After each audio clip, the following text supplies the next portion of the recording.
It's an immense pleasure to be invited to address such a prestigious audience from the worlds of science and business, as well as distinguished U.S. and Indian government officials, joined today by our ambassador from New Delhi, Peter Burley, and our new Consul General here in Bombay, Peter Haas. I'd like to pay special thanks to the India section of the American Nuclear Society for bringing together this important gathering. This Indo-U.S. Nuclear Safety Summit comes at a crucial juncture in our civil nuclear partnership and at an important moment for India's entire nuclear power industry. It's a special treat to be back in Bombay, one of the world's truly great cities. It's been 4 years since I visited this remarkable global hub, a metropolis whose skyscrapers and side streets, boardrooms and chai vendors provide one of the most dramatic manifestations of India's stunning diversity and youthful energy. It's always inspiring to come back here and to witness this city on the move, becoming bigger, taller, and continuing to secure its place at the center of Asia, a nexus for capital and knowledge in the 21st century. But as much as Bombay has changed in the 4 years that I've been away, the contours of the U.S.-India relationship have changed even more. It's been a little bit over 6 years since the joint statement in which President Bush and Prime Minister Singh outlined a vision for cooperation on civilian nuclear energy that many of us in this room have worked diligently since then to fulfill. This has been a period of unprecedented collaboration between our two governments, as we have worked together to meet the demands of this young century, forging a partnership that will be of fundamental importance to both countries.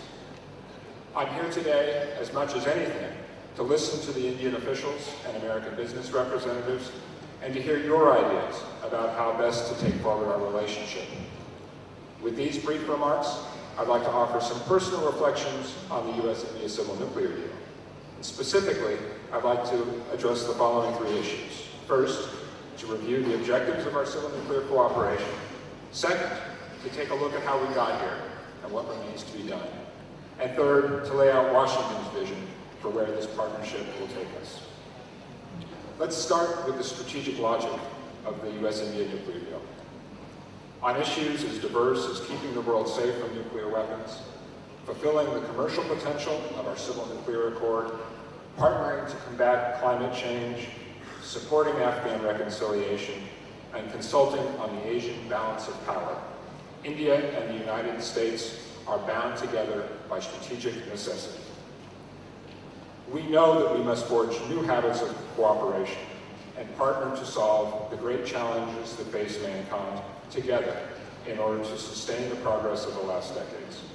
Our citizens and our businesses, not to mention our respective national interests, demand it.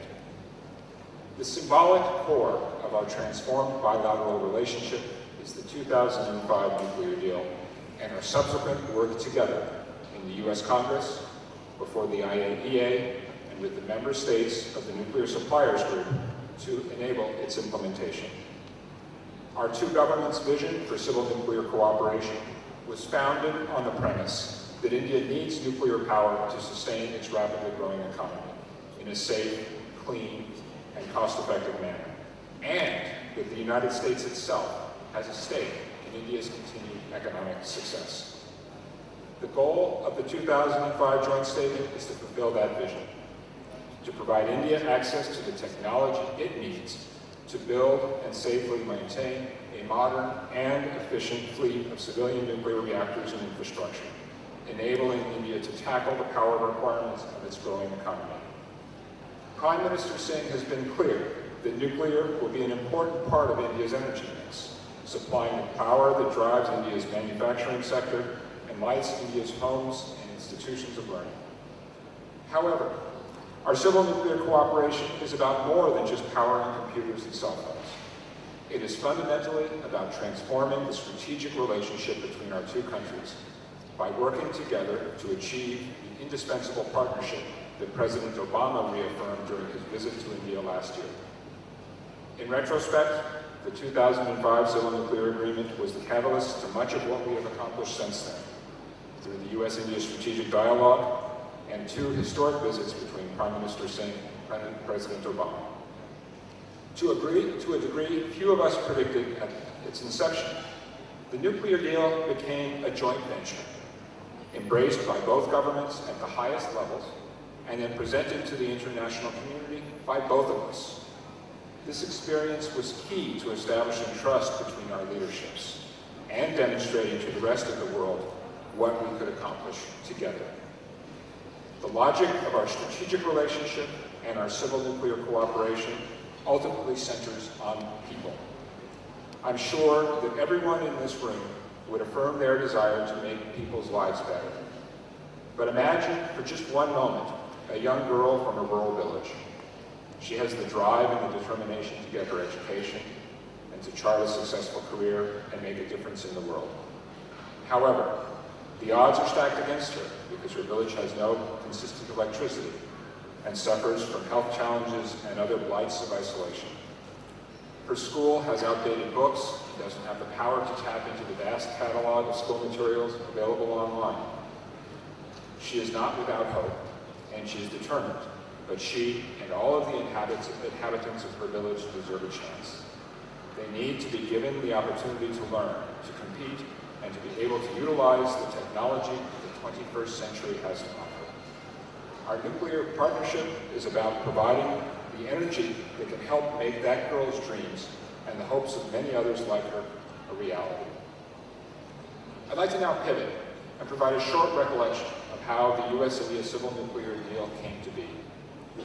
The landmark accomplishment of our civil nuclear agreement required significant and profound changes to U.S. and global non-proliferation policies. American diplomats and lawmakers have worked diligently to make the necessary changes domestically and internationally that have helped pave the way for this cooperation to move ahead. In 2006, bipartisan majorities in our Congress passed the U.S.-India Peaceful Atomic Energy Cooperation Act, which exempted this cooperation from certain requirements of our 1954 Atomic Energy Law. Next, we were able to negotiate, sign, and eventually pass through the U.S. Congress the U.S.-India 123 Agreement, which provides the framework for our bilateral cooperation. Finally, we worked with our partners in the Nuclear Suppliers Group to reach consensus on a waiver for civilian nuclear exports to India in the summer of 2008. Each of these steps required a large investment of political capital, as well as the persistence, patience, and hard work of our diplomats and lawmakers who spent countless hours at the negotiating tables in Washington, New Delhi, Vienna, and in capitals around the world. But none of our efforts would have been possible without India's agreement to implement a series of enhanced non-proliferation commitments, which ensured that our cooperation strengthened the international non-proliferation system, from which India itself benefits, and of which India is a critical stakeholder. India agreed to adopt the same responsibilities and practices as other leading countries with advanced nuclear technology, taking a number of concrete steps. First, India agreed to draw a clear line between its civilian and military nuclear facilities, and to voluntarily place its civilian nuclear facilities under IAEA safeguards. India's 2005 separation plan identified 14 thermal power reactors, as well as a number of upstream and downstream facilities, and 9 research facilities for the safeguarded side of India's nuclear complex.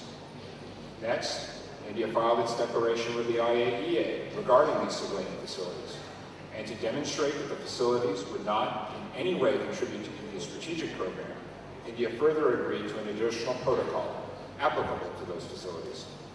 Then, to help ensure that Indian companies comply with India's international commitments to not transfer sensitive technology to countries of concern, India harmonized its national export controls with the control lists and guidelines of the Nuclear Suppliers Group and the Missile Technology Control Regime. Finally, India committed to maintain its unilateral moratorium on nuclear testing and agreed to work with the U.S. to conclude a multilateral fissile material cutoff treaty to irreversibly and on a global basis reduce the amount of fissile material available for nuclear weapons. These steps clearly demonstrated to the world India's commitment to preventing proliferation from its